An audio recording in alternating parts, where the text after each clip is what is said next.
Hey, I'm back here. This is dried out over the weekend. I had some really heavy stuff in the other room and I needed to let it dry out over the weekend. So this has been sitting, I think I recorded my first recording on Thursday. This is now Monday. So I let it sit Friday. It was going to be too wet. I like to try to take the weekends off nowadays. I worked so many weekends for so many years. I was just burning myself out. So today I really try to take some time off, and so I try to take my weekends off. But I'm here to I'm going to skim this out now. I'm going to dust it down. I'll show you what I use. You see me do other videos with my sandpaper and stuff like that. This is 120 grit. I've had guys sit there and say, hey, we use 80 to 100 grit for dusting down, and then 120 to 150 for sanding.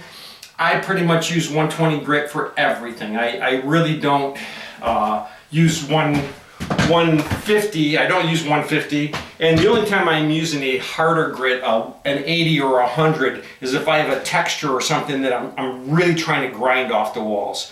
So let me grab a mask.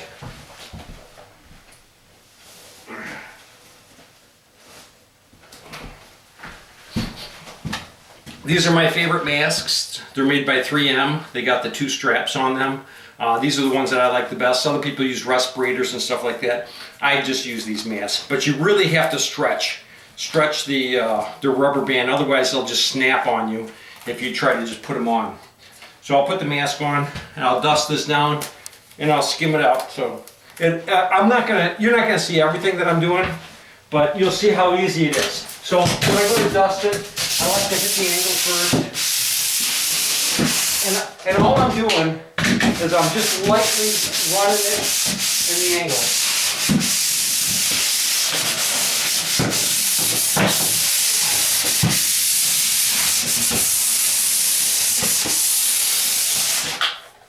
Not like sanding. I just call it dusting down. So I just dust it down.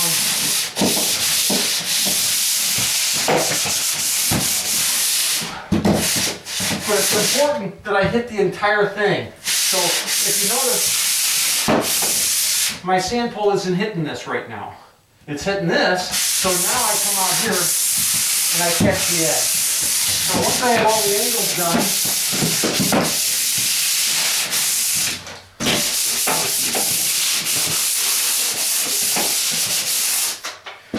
once I've done all the angles, and I'll do the angles throughout the entire job. So I'm just showing you what I do. Now I grab this one because it covers a lot bigger area.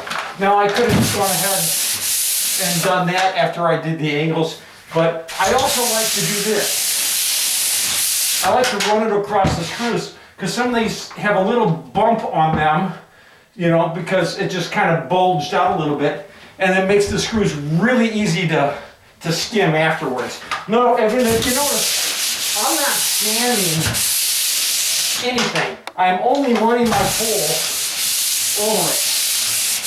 That's all I'm doing. I'm just making sure my pole is ran over all of the mud that was on here before. Okay? That's it. It's dusted. I'll get back to you when I go to skim. Hey, if you really like this video, subscribe. And if you really, really like this video, share it with somebody else. You have a great day.